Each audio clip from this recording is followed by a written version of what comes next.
What's up, guys? It's Spunkify here for League Top 10, and today I have a special little commentary I'm going to do on a game I played just a few days ago here.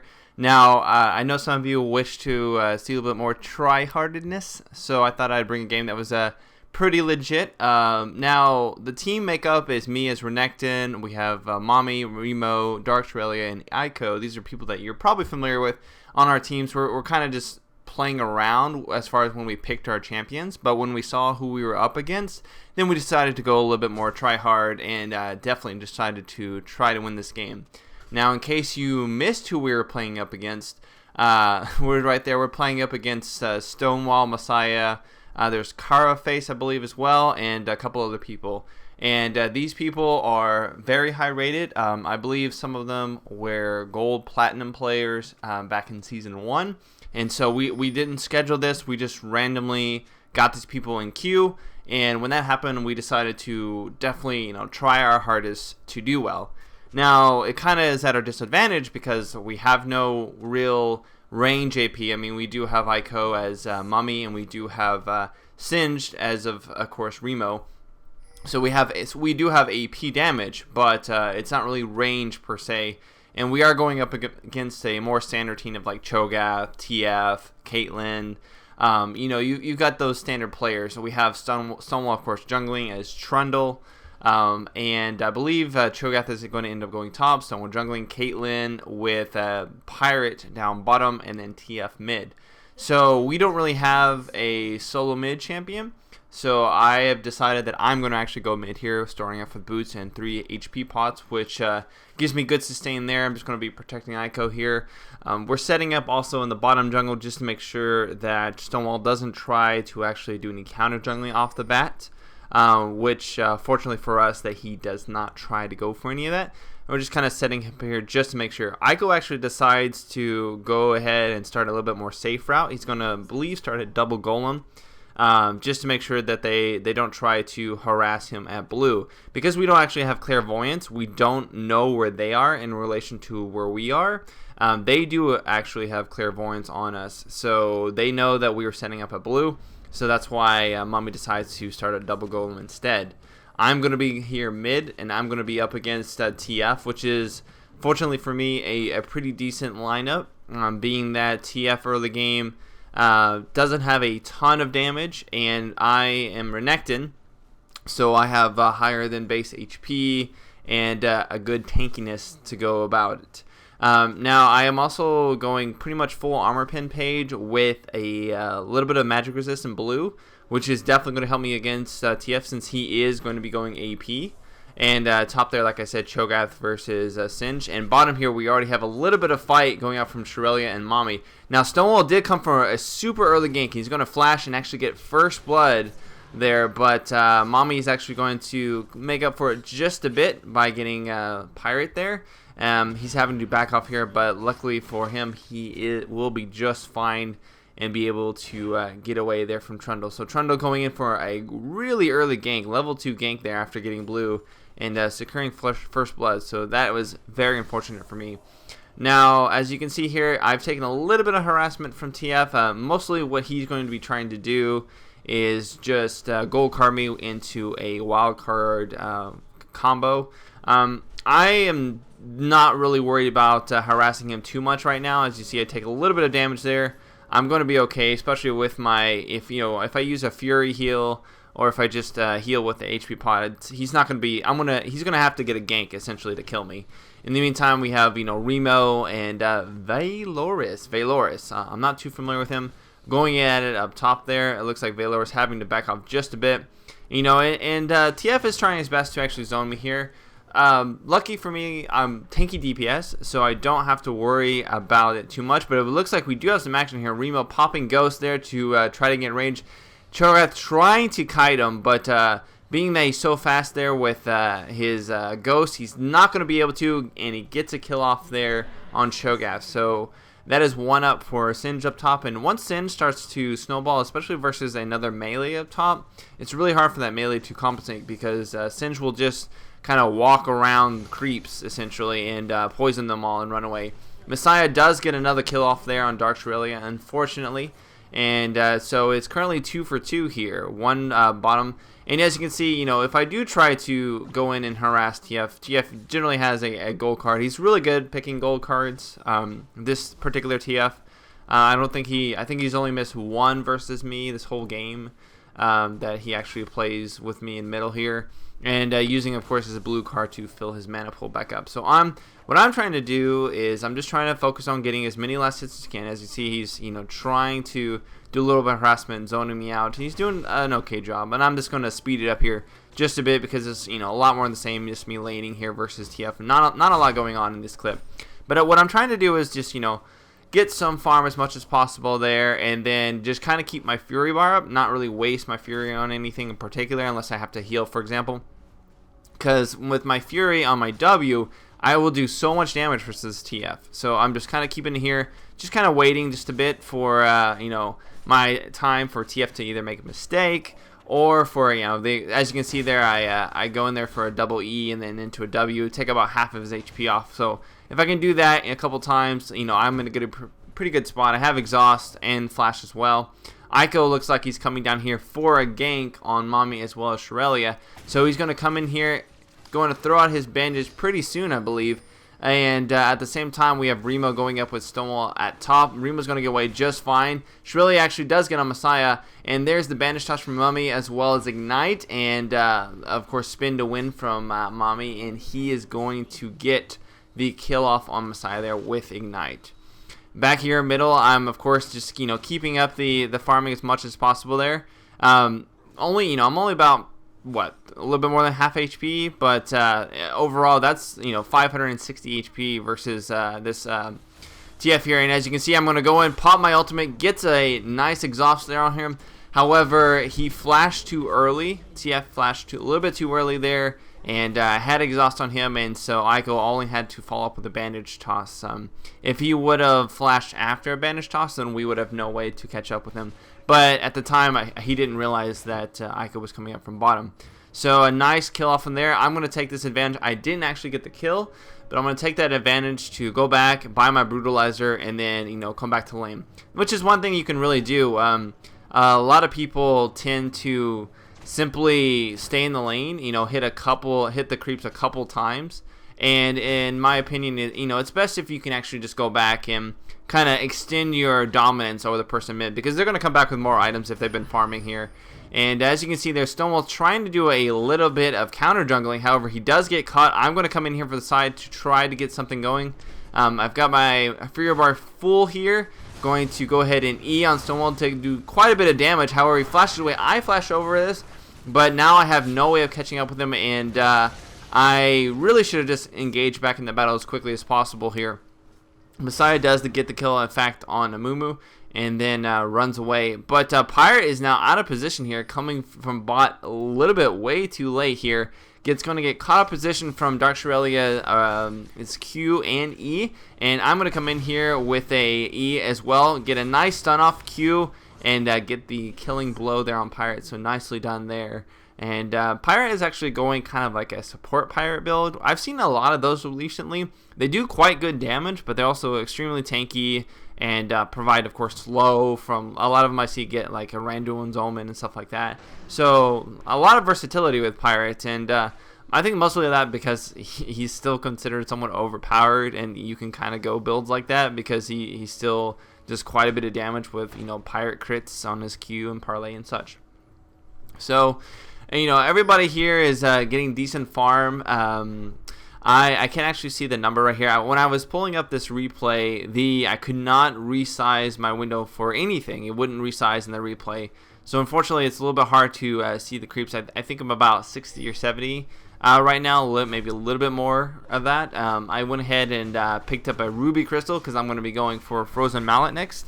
And TF here is, of course, already got his, as you can see, his Sheen. So he is going with a Sheen there, going, I believe, Sheen into his Death Cap. But we have Remo going up top. He does get the kill off, and then he bursts away there.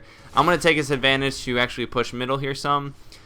Seeing that both Trundle and TF are top, I'm not really worried about Trundle getting anything. Messiah does go down again to Dark Shirley and Mommy there, and I am forced off of mid, but got some good hits on there, and bottom is starting to get back into the game a little bit, not having to worry so much about, of course, any kind of anti-harassment from that bottom lane, because they are, we're extremely tanky DPS team. Our best times to overcome this team, or rather to win versus them, is early game when they're squishy and when they need a lot of farm. So I get stunned there for a little long time. However, I do have my exhaust up, and we do end up picking up a kill, admittedly having used both of our ultimates, but we do pick up another kill there on to TF. So TF now has died 3 times, and I have died none. I've gotten a couple kills here and not some nice assists. So I'm sitting pretty, and as you can see there with my ultimate coming off, I am back at full HP. So I really like to go exhaust and flash on Renekton. I don't feel like he needs ignite so much. He does a lot of damage. He has some huge AD ratios on his abilities. And as you can see there, we now have a ward placed at Golem, enemy's Golem, so that we can kind of keep tabs on Stonewall, see exactly where he is, and perhaps get a counter gank on him whenever he goes for blue. So in the meantime, I'm just farming up here mid, staying with bottom here. It's really going more of a supportive role, just letting Gare and Mommy actually get all the creeps as much as possible. We do see that Stonewall is actually going for blue now. I'm going to try to steal it with a EW combo, but he gets it a second before I actually get in there. And I'm going to go in here, kind of just push him away a little bit, not do too much, and run back down here. We actually end up getting the kill on Caraface, and now we're trying to go Messiah. Messiah does flash, unfortunately, so now we're kind of out of position. So, we just kind of kill those creeps and disengage just for a little bit. Mommy gets caught out slightly, takes a fair amount of damage, and we leave one creep, but they do end up picking it up. Now with one of them down, we decide to actually go in here and do Dragon. It's a little bit risky.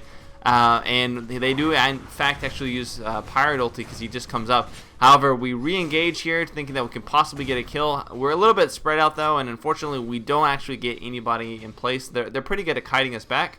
And meanwhile, we do have Cho'Gath on top, pushing top, so we do have to keep that in mind and, go push him back as well. I'm staying mid here, going to push mid up again, and everybody just kind of resets and goes back. So we probably could have gotten someone after we disengaged from Dragon after we killed it, but we were a little bit too spread out. Mummy was going for the incorrect target. We do, however, get a nice kill there on bottom versus Messiah. And by the way, guys, if you haven't already noticed, I've been speeding up the clips. This was a really long game, and I meant to say this at the first, but this was a pretty long game, almost an hour. And a lot of it is, just, of course, farming and such like that. Nothing out of the ordinary. And, something that you would expect from a typical try-hard game. So I didn't want to bore you guys with just simply that, so I thought I'd speed up some of the more slower parts of the game where we could focus on game-changing plays and interesting things that actually happened. So we're sitting here getting close to the 20-minute mark or so. I now have my Phage as well as still level 1 boots, but I also have a Giant's Belt and a Brutalizer. A nice little combo there, seeing that as I'm already extremely tanky. And I pretty much can own this TF now 1v1. In a 1v1 fight, he is never going to fight that versus me. And I don't have to worry about him actually being able to kill me at all, even with harassment. So I know Stonewall is going to try to flash over, which he actually does. However, he does a nice pill there, and I'm not able to catch him up. A mistimed ultimate there from, of course, Shirelia allows him to escape. But we do actually come in here to try to kill a pirate, try to, get something out of it.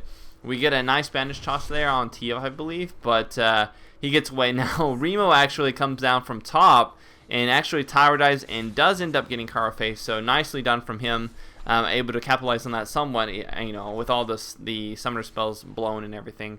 But I have to say, if I make any mistakes in this game, I tend to focus Trundle too much. I think it's just because I'm generally the closest one to him, and he's generally the one that focuses me quite a lot. So he's really great at getting away, especially with Pillar and his W, which anti-CCs. And as you can see here, I'm trying to go up for TF there. He gets a nice stun at just 2 bars of HP left, and I'm forced to back away even after exhausting him. So Could have possibly picked up a kill there, but just nicely timed gold card there allows him to escape. Now we just did lose top tower, and this is one thing that we need to worry about as a full tank team, in that we can win our team fights pretty easily in most cases right now at this point. But their team is extremely effective at pushing towers, seeing as they've got TF as well as Caitlyn. Both of them do great damage, and then also they have Trundle, who also does extreme amount of damage. Now we see there that they dove on top of Messiah, and Mommy did end up getting the kill. However, Trundle did get the kill on Shrelia there, having to run away.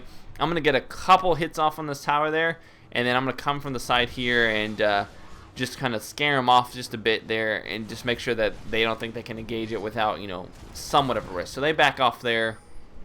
We do have, though, Remo teleporting on top. Nice flip there off on Pirate. Pirate gets caught out of position, and now Stonewall's in bad position. I ulti here, get a nice dot tick from my ultimate there, and as you can see, TF backing off, and we just decide to go for this tower.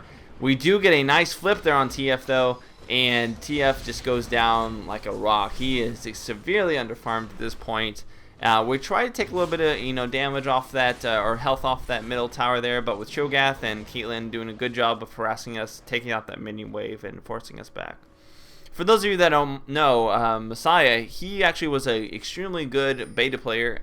Was well known back in beta a few years ago, and I see him from time to time. I played with him a few times, and definitely a good player. And him with Stonewall, this team, we were not taking this team lightly at all. We had extreme focus during this team fight, not this team fight, but during this game actually we played down here. And this is probably the most focused we've ever been in a game of League of Legends, and we really were trying our hardest to win. I donned my Tryhard pants and my Tryhard cap, and I was pulling out my best Renekton I could possibly pull out. And this was the first time I played Renekton, I'd probably say 3 or 4 months.